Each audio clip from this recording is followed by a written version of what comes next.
Hoje é dia de podcast Conversa com a Cia Mulher. Eu sou Ellen Mello, da revista No Papel, e recebi um convite muito especial, apresentar esse podcast para vocês. E eu prometo trazer sempre convidados mais especiais ainda. E é por isso que hoje convidamos ela, doutora Juracy Ribeiro, vice-presidente da CIA. Doutora Juracy, é um prazer te receber aqui para esse podcast. O prazer é todo meu, Ellen. Sinto privilegiada por estar aqui com você e principalmente a gente conversar e trocar, né, as nossas ideias. Gente, e que privilégio, eu vou até pegar na sua mão, que privilégio conversar com você, conhecer mais sua história e levar essa história para quem vai nos assistir depois. Muito privilegiada e muito obrigada por aceitar nosso convite.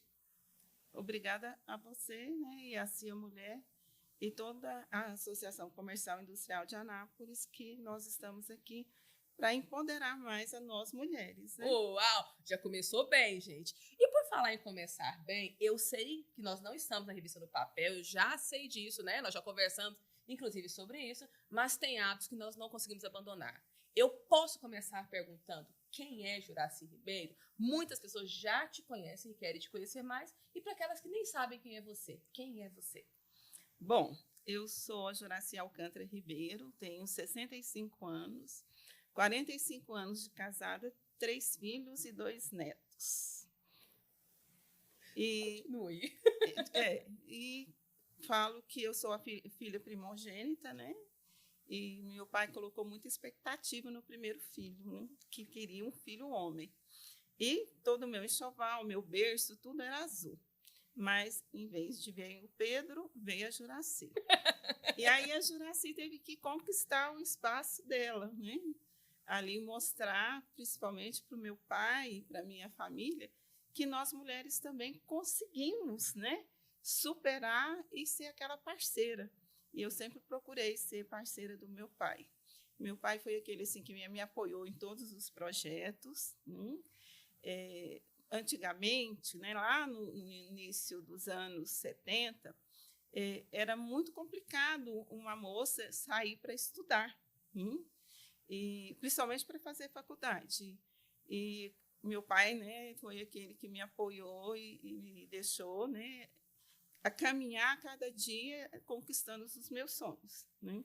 Aí minha primeira formação acadêmica eu fiz serviço social, porque naquela época a gente queria mudar o mundo.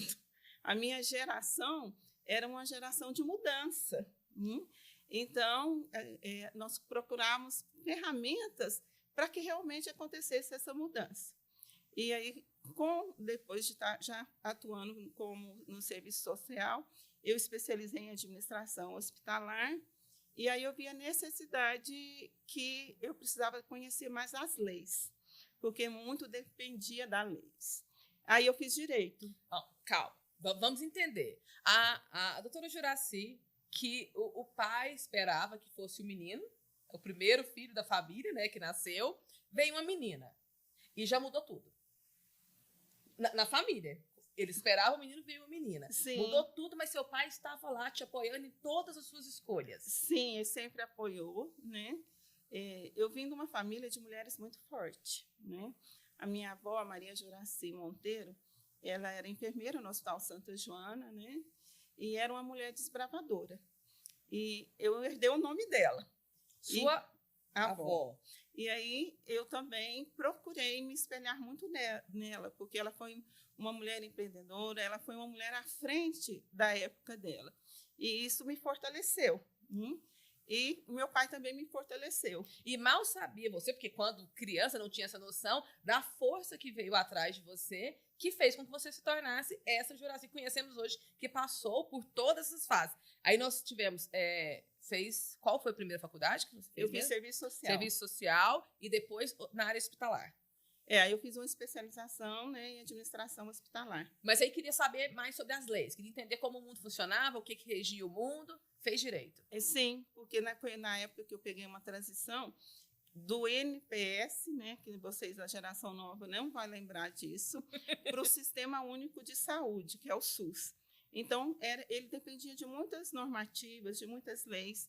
Aí eu fiz direito, completei, né, a minha formação fazendo direito, para me poder ter mais autoridade, poder e conhecimento, né, para fazer. Porque eu sempre gosto de afirmar que conhecimento traz controle. Então, cada vez mais que você busca o conhecimento, você vai ter controle, né, das situações, do problema. Por isso que eu busquei fazer também o direito. Eu nunca vi alguém, não é que eu nunca tenha visto, mas geralmente se escuta falar, eu fiz direito porque eu queria ser advogado, queria prestar um concurso público, ou eu fiz direito, que ele é um leque para várias áreas, mas a gente não costuma escutar as pessoas dizendo que fizeram direito porque queriam entender mais, porque queriam saber como as coisas funcionavam. E qual foi a expressão que você disse? Quem busca conhecimento ganha controle. Ganha controle. Eu fico admirada em saber disso, porque a gente escuta tanta coisa sobre o direito e às vezes a pessoa até fala, a pessoa não sabe o que fazer, faz direito. O que eu, inclusive, fiz direito, somos colegas da mesma área e não gosto dessa fala, fiz direito porque não tinha nada, nós devemos realmente escolher, mas é a primeira vez que eu escuto isso. E é muito bom saber que o direito fez parte da história dessa forma. E aí o que aconteceu depois que fez direito? Aí o direito também me trouxe uma veia que estava adormecida dentro do meu coração. Quando eu ainda estava na faculdade, começou, né, o desenvolvimento da nossa nova Constituição. Eu formei em 83, né, e a nova Constituição 88. E naquela época não tinha nem leis que amparavam os direitos das crianças. E quando eu fiz parte, né, ali do Conselho Parlamentar, na época da estruturação da nova Constituição. Você fez parte? Eu fiz, sim, era um projeto, né? E eu caminhei dentro desse projeto. Uau. E aí eu desenvolvi também, nessa época, o interesse pelos direitos do menor, né? Ainda não tinha o ECA só chegou em 90, mas já naquela época despertou isso em mim, né? Por isso que até hoje eu faço parte do Conselho Municipal da Criança e Adolescente. E sabia, vocês estão vendo, ela faz parte do Conselho Municipal. Aí, como eu comecei muito para gestão, aí eu fui necessário de eu fazer um curso de gestão, né? Nunca cansou de estudar? Não. Curso de gestão. Nós já estávamos no direito, e aí agora, envolvida nesse processo, o curso de gestão envolvido com criança e adolescente. Sim.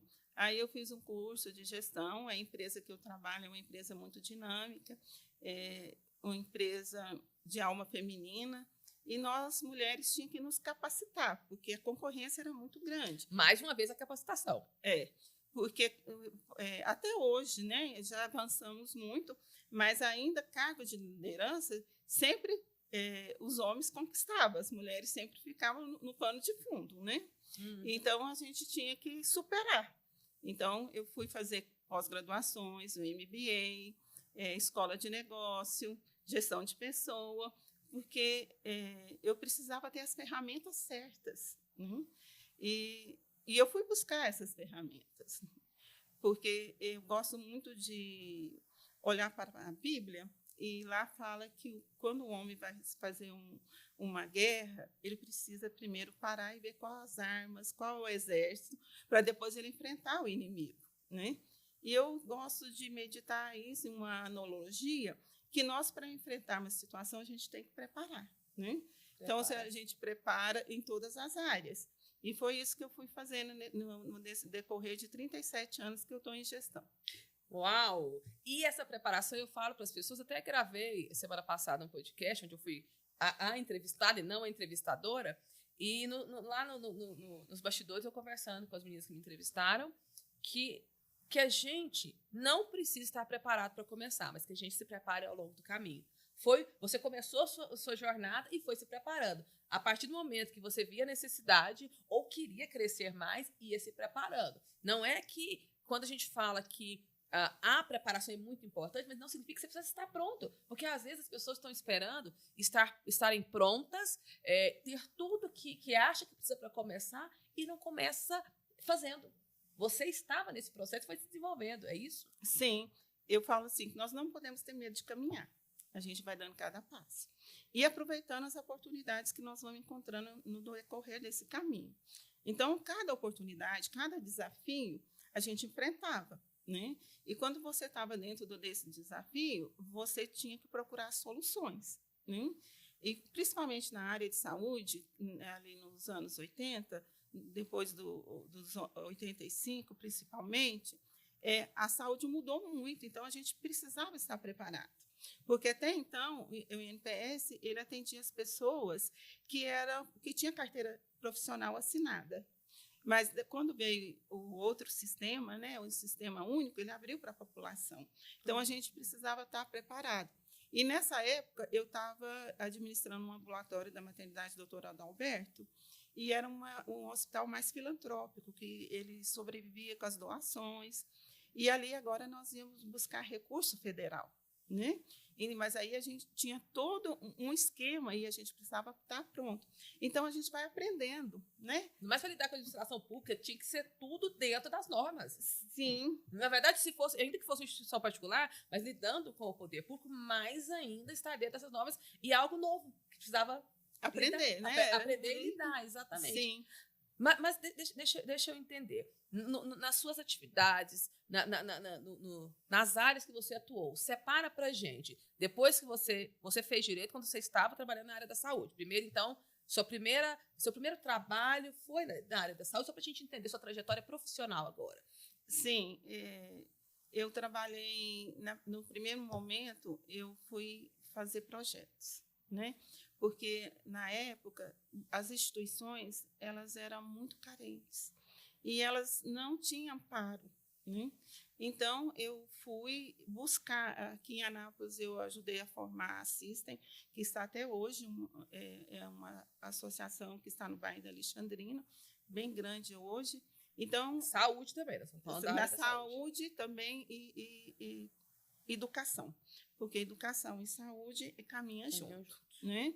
E aí depois eu fui fazer um projeto até para que foi pronto, a instituição em Minas Gerais, que ainda persiste, e ela virou uma instituição internacional, com trabalho, né, na Argentina, Uruguai, Paraguai, Bolívia. E qual o nome da instituição?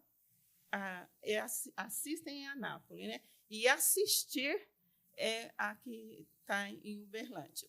Né? Então, assim, aí, como eu envolvi muito na área de saúde, porque o hospital da maternidade já era administrado pela família.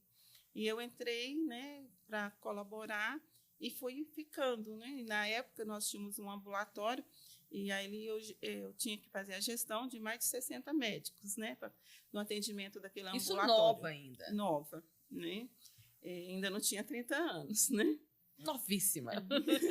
E aí nós tínhamos que ali atender dias que nós chegamos a atender mais de 1.000 pessoas, né? Porque ainda era um projeto ainda fragilizado na cidade, na saúde.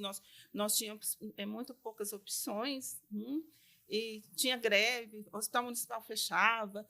Então, a maternidade sempre estava com as portas abertas, né? Muitas questões para serem enfrentadas e todas elas eram sendo enfrentadas mesmo. Sim. E buscando esse conhecimento, buscando melhorar, aprimorar, aprender e lidar com a situação. Porque é isso, né? E fazer uma gestão, principalmente com tantos médicos, né? Eu ainda era mais jovem, né? Então, eu tinha que ter credibilidade, eu tinha que levar segurança para a equipe, né? E também respeito junto com a classe médica, né? Deles ver que eu estava ali, né, antes do atendimento dele, que todo o protocolo era cumprido. E isso até quanto tempo depois? Ainda permanece na área da saúde? Na mesma área, não? Não, né? Aí eu fiquei na área pública há muito tempo, participei de alguns projetos, né? Um projeto que eu tenho muito orgulho era o projeto Vamos Tirar essa Mancha do Brasil. O Brasil, na época, ele estava em segundo lugar no ranking mundial de hanseníase.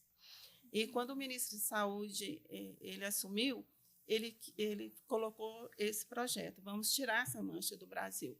Havia muito preconceito, né, sobre a hanseníase. Por desconhecimento também. Sim. E aí a gente foi buscar, né, o conhecimento e também estratégias, né? Porque as pessoas, na época, falavam leproso já se afastava. E eu tive uma experiência dentro da família sobre sobre essa doença, que nos trouxe muito entendimento e busca de soluções. Então, nós começamos, né, a participar também do Morran, né, que era uma instituição também, até hoje nós temos, aqui, né, na Vila União, no bairro São Joaquim, que é uma instituição que cuida, né, do ranceniano. E aí nós fomos buscar políticas públicas, né, porque até então era um tratamento muito obsoleto, e foi na época que nós implantamos um tratamento que chamava multidrogaterapia, né, que ele trazia a resposta para o ranceniano na fase inicial até 6 meses e 2 anos para aqueles que já estavam na última fase, que era o Vechoviano. Então, nós fomos atrás, né? No início foi muito difícil. Trouxeram para Anápolis. Sim, trouxemos, né, para Anápolis. Eu tive a oportunidade de ir em muitos lugares para a gente levar esse conhecimento, levar esse novo tratamento que trouxe um resultado muito grande. Hoje você não se vê, né, falando sobre. E outra coisa, né, acabou aquele estigma, aquele preconceito. Né? Eu lembro na época da escola que você falava sobre isso, quando eu estava no colégio ainda, mas não se escuta mais falar de casos assim. Como está hoje? Hoje já é, né, uma doença controlada, né, que as pessoas têm um tratamento tranquilo, continua trabalhando, continua a sua vida normal. Né? Isso para nós foi uma grande conquista. Que conquista. Então, já chegamos, envolveu com o poder público nessa época, precisava. E depois, o que aconteceu com a história da doutora Juraci? Aí eu fui para a área, né, privada. Né? A minha cunhada, a doutora Janete Vaz, tinha começado o SEIB, né, que já fez 40 anos. Em Brasília, ela e mais a doutora Sandra, 2 amigas, uma de Minas, uma de Anápolis, começou a empresa. E, na época, a gente dava muito suporte, porque as coisas em Brasília eram muito difíceis, como gráfica, enfim. Então, os insumos aqui ficavam mais baratos. Aqui de Anápolis? Era. Então, primeiro, a gente... porque era pouca quantidade, né? Então, no início, precisava ter esse equilíbrio. E aí eu fazia muito essa ponte, né? E foi... Mas só auxiliando, ainda já estava dentro? Não, eu ficava porque ainda eu tinha uma ligação com o Estado, né? Aí, quando foi nos anos... final de 2009 para 2010, o SEIB começou essa expansão geográfica. E uma das primeiras expansões foi em Anápolis. Porque a família era daqui. Então, todo mundo fala assim, tem um SEIB forte em Brasília e não tem em Anápolis. E né? o pessoal, às vezes, saía daqui para utilizar lá, o laboratório lá. Né? Aí nós pegamos o desafio, porque o nosso principal concorrente ele já tinha mais de 50 anos na cidade, né?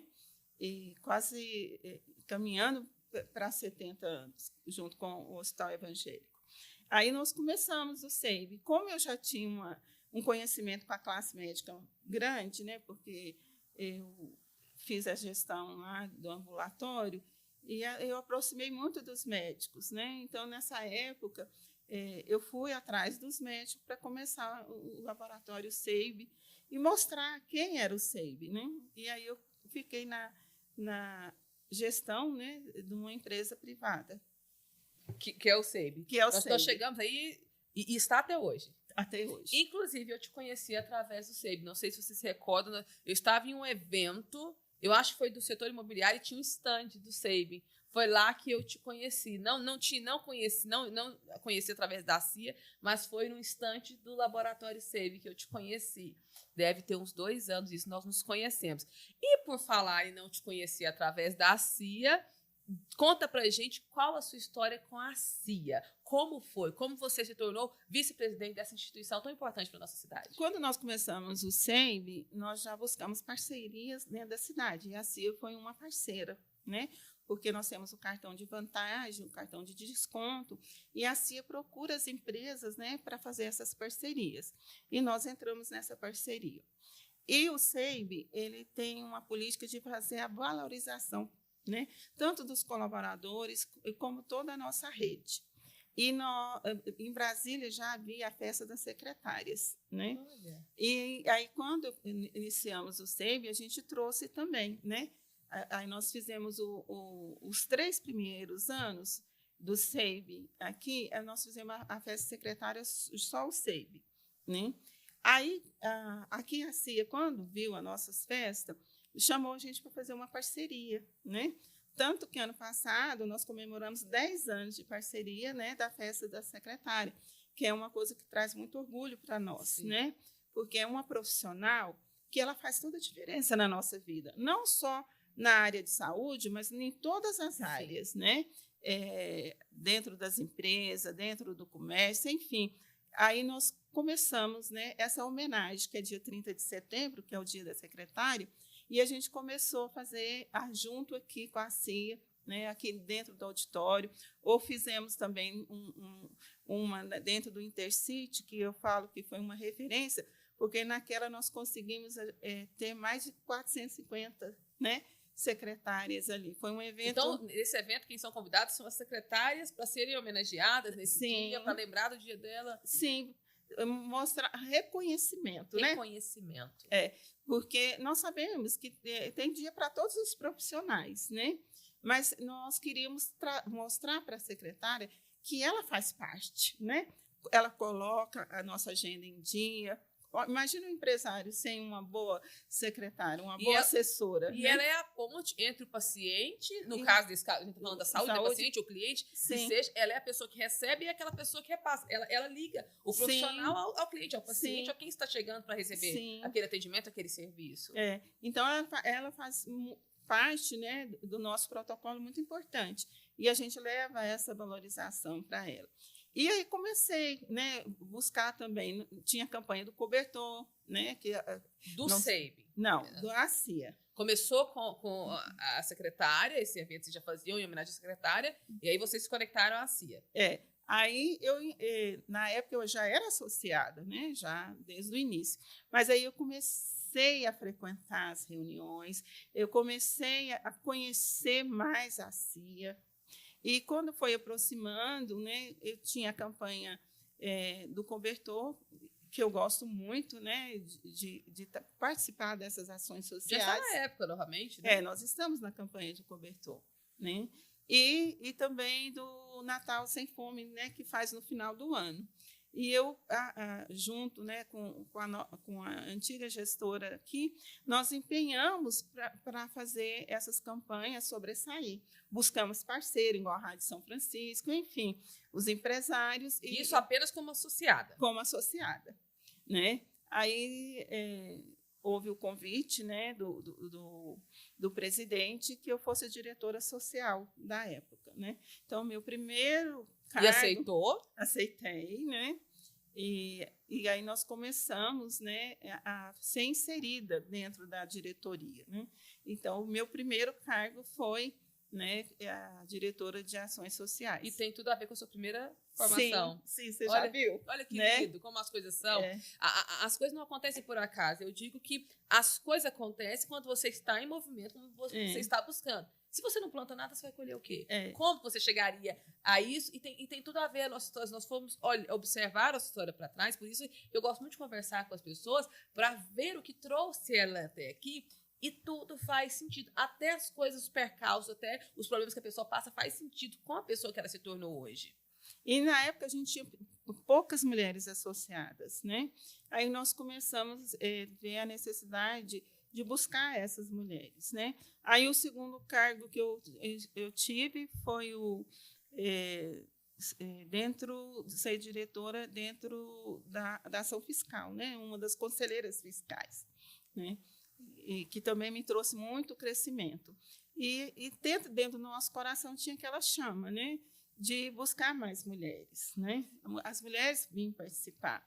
Ainda precisamos avançar muito, mas já começamos a ver o resultado. Dia das Mulheres está associada, as mulheres estão mais presentes. Inclusive, eu entrevistei a presidente da CIA Mulher, Érica, e eu perguntei se a CIA Mulher começou com ela. Ela disse que você foi a primeira presidente da CIA Mulher, e aí depois, por conta da pandemia, teve uma pausa. Conta essa história pra gente. Na verdade, segue a sua trajetória na CIA e conta dessa questão da CIA Mulher. Como foi?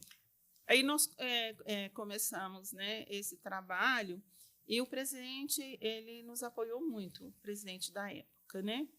E nós fomos buscar as mulheres. E nós começamos a fazer reuniões, e nós começamos a fazer mais eventos, né? Palestra aqui dentro, porque nós temos uma estrutura física excelente, um auditório excelente. Então, a gente foi buscando as mulheres, né? Há temas que eram importantes para as mulheres, dentro da área de saúde, de beleza, de empreendedorismo.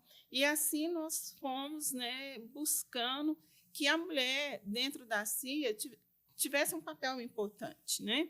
Na época, nós buscamos também parceria com o SEBRAE e outros órgãos para capacitar, né? Nós tínhamos uma secretária dentro da prefeitura, a Eva Cordeiro, e ela cuidava de MEI, né? Uhum. Então, a pequeno empreendedorismo, né?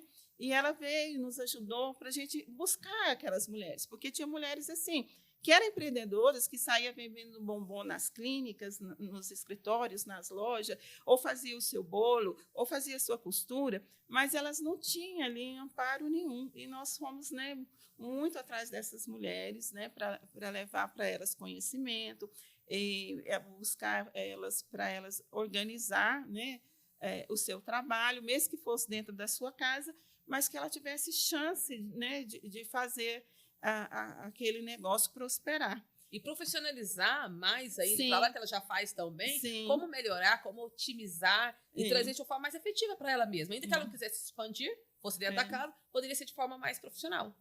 E tem uma fundação, João Oliveira, né, que fica lá no bairro de Lourdes, que ele já tinha algumas oficinas para mulheres, né, dentro da instituição.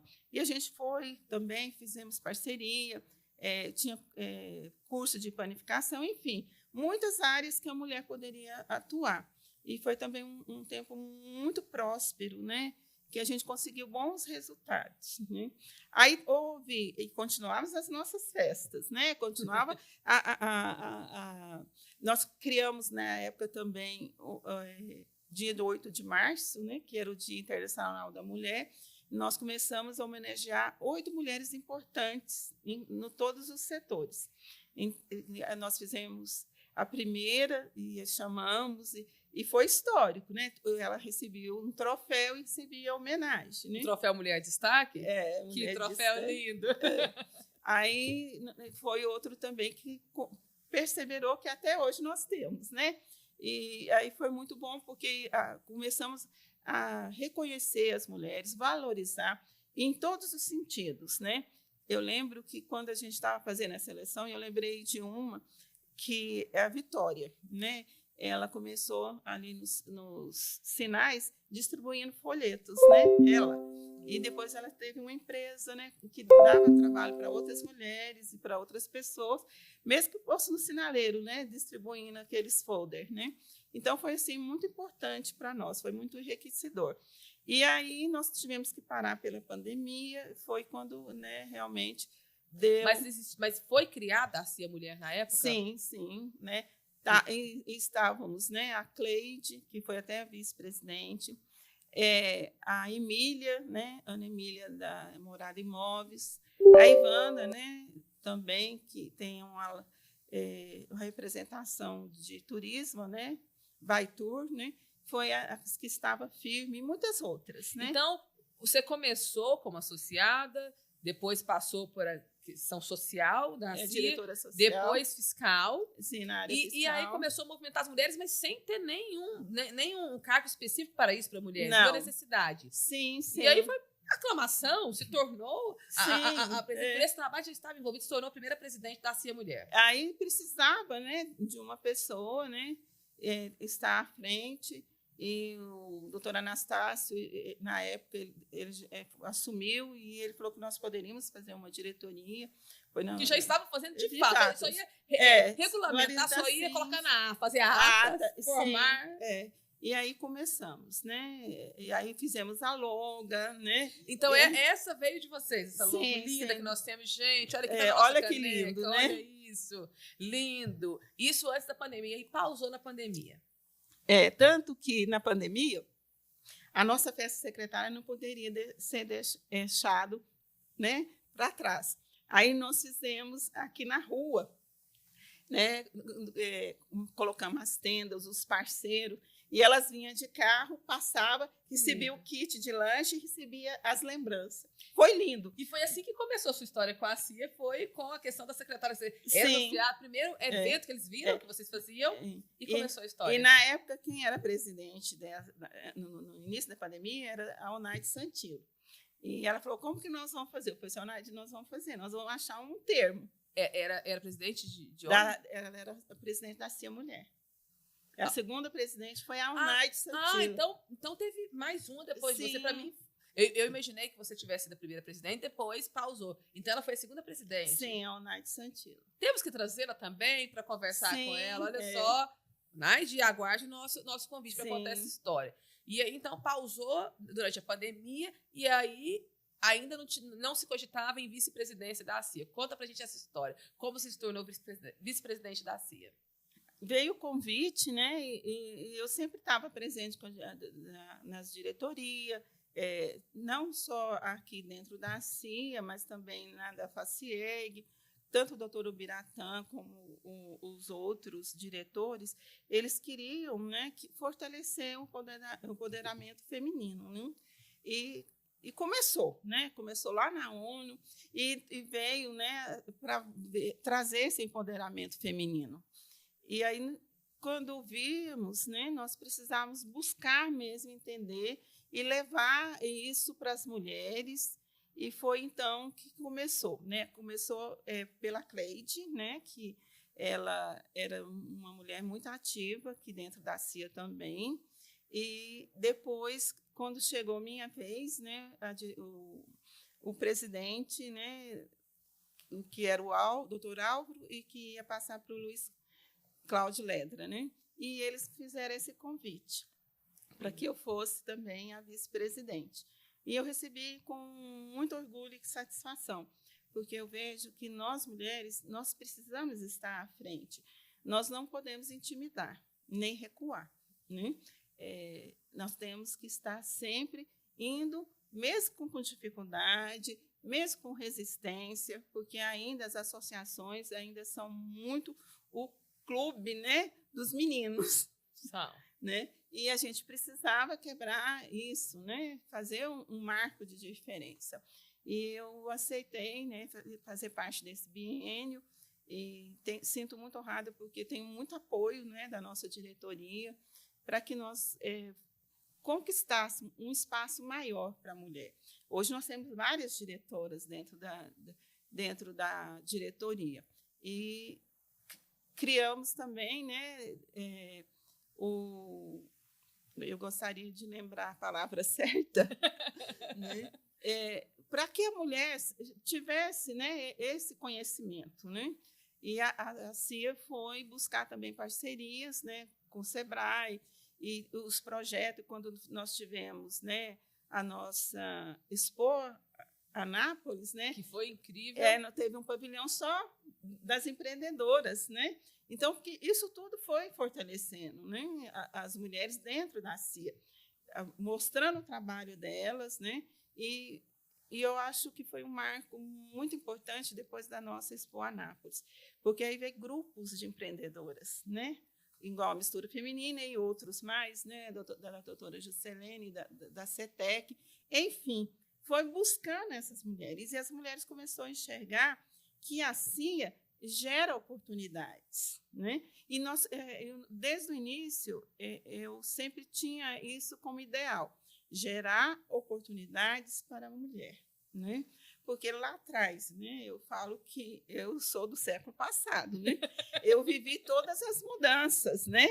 Porque, na época, na minha casa tinha televisão, mas não tinha como ligar, porque não tinha canal de receptora em Anápolis, né? A televisão ficou desligada, né? Só depois de 2 anos que começou o primeiro sinal.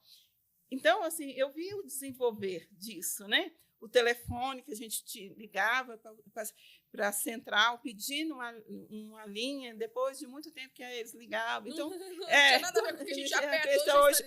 Hoje você fala com o mundo, né? Em todo momento, né? No tempo real, né?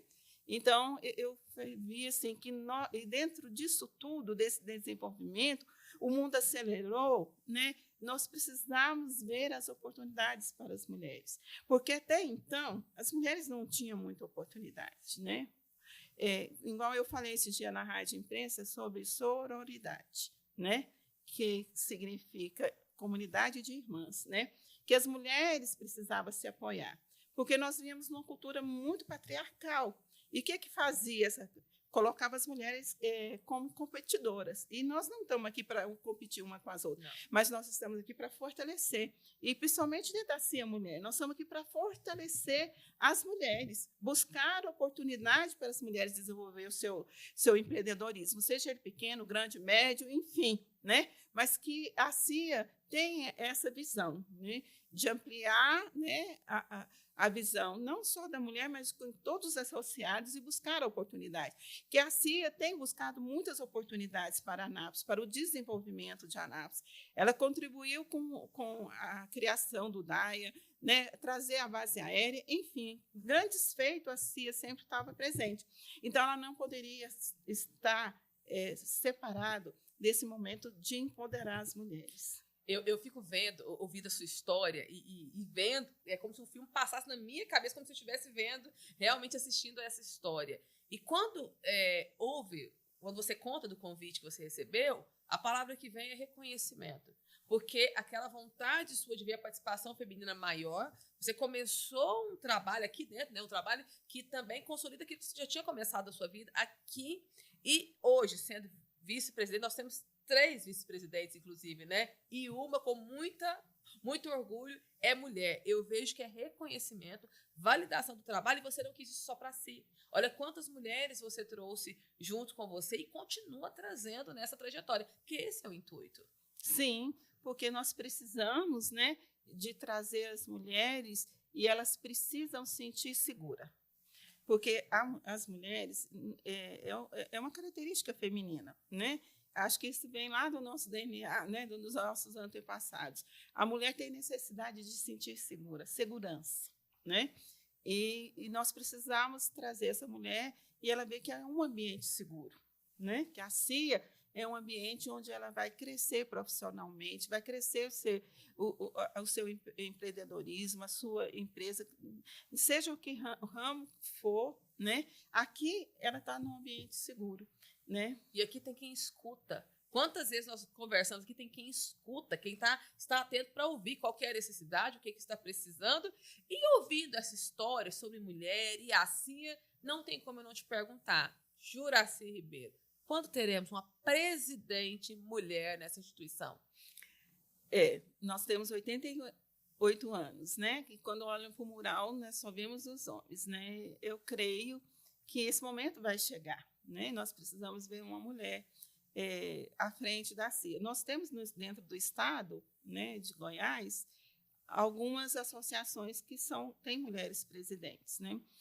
Dentro da FACIEG, que é a federação que controla, né, que é uma das instituições que apoia as associações comerciais, ela trabalhou muito nisso. Né? Então, hoje nós temos em outras cidades, como Rio Verde, enfim, outras cidades que tem mulheres como presidente. E nós queremos ver isso em Anápolis. Né? E eu vejo que essa nova geração vem mulheres mais preparadas. Elas quebraram, né, paradigmas. Eu vejo assim, a minha geração ela foi uma alavanca para levantar. Né? Então, eu creio, assim, com o exemplo de muitas mulheres como Naide, Cleide e várias outras que eu poderia citar, Ana Emília, e, enfim, muitas, né? Ivana, nós conseguimos, né, trazer essa primeira fase para essas mulheres mais jovens, né, que já têm aí um conhecimento, porque eu vejo que cada geração eles estão com mais conhecimento, né? O meu neto falava assim para mim, né? Eu mexia no celular e apanhar, ele falava assim: vovó, você não sabe, mas eu vou te ensinar. Ele tinha 4 anos.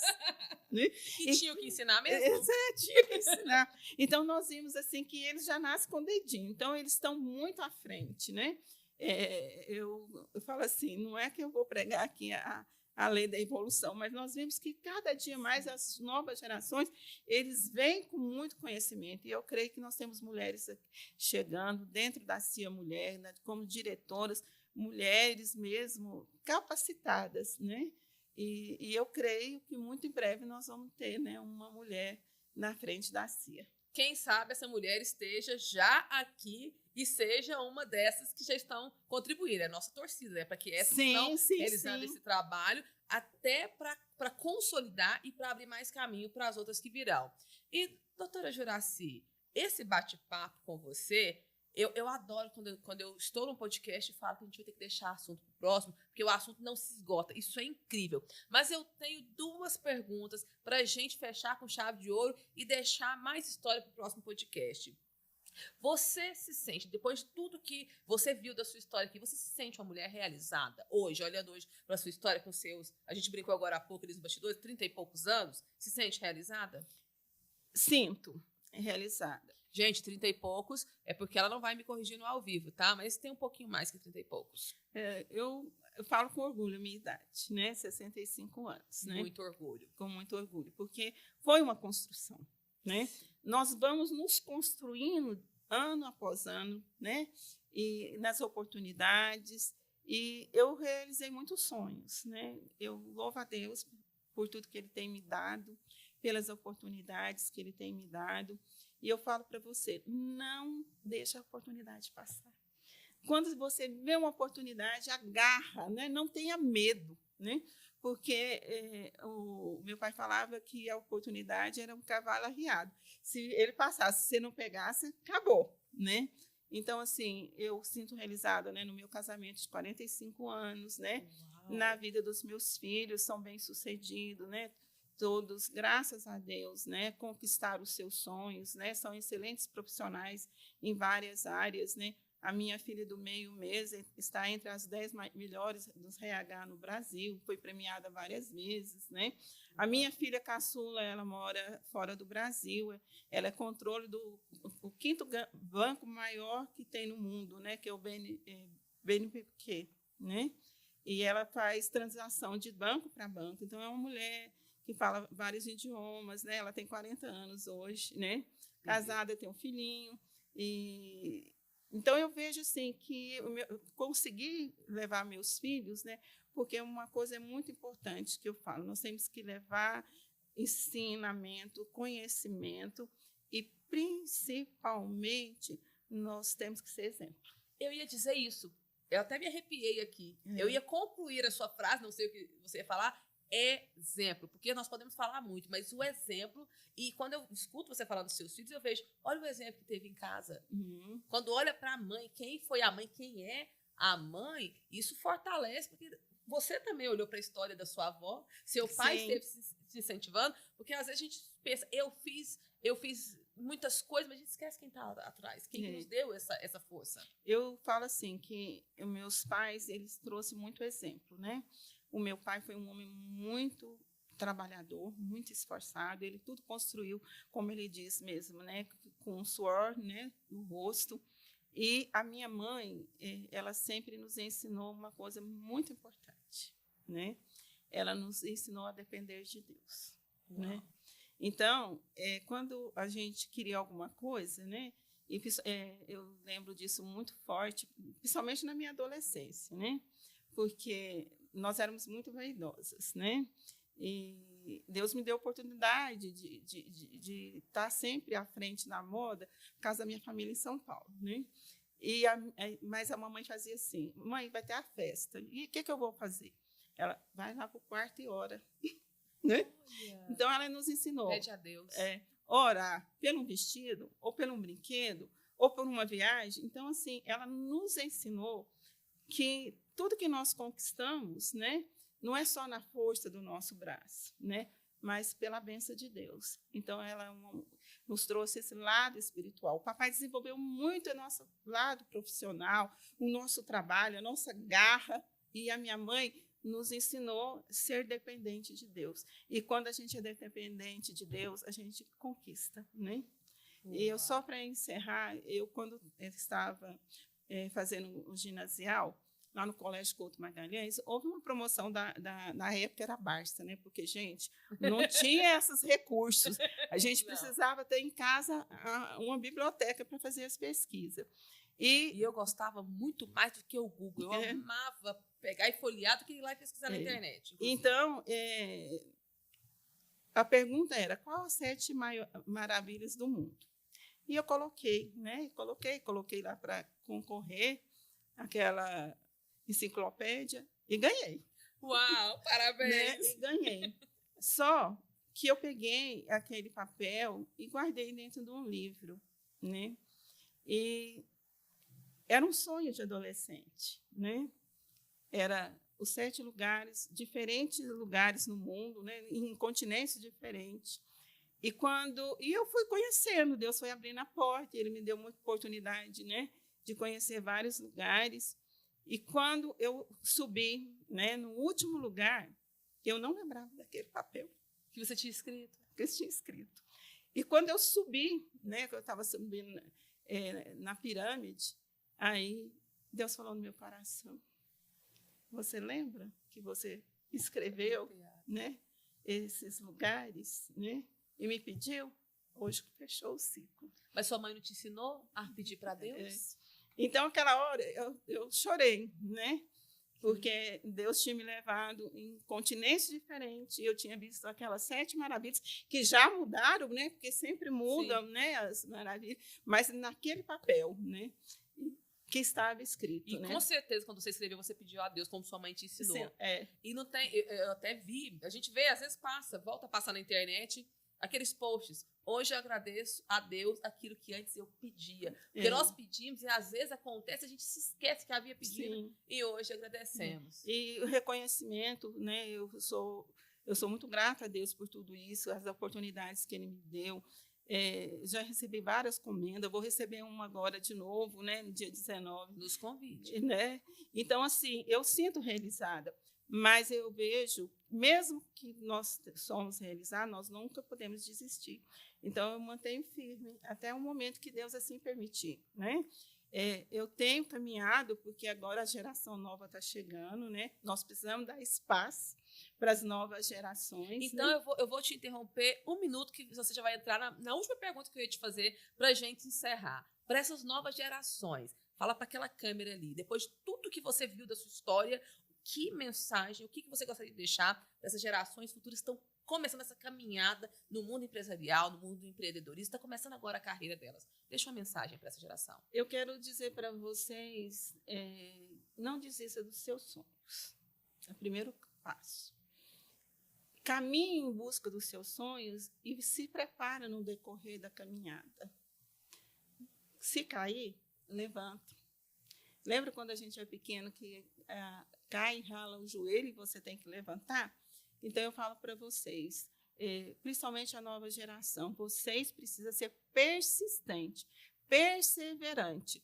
Não tenha medo. O medo nos paralisa, né?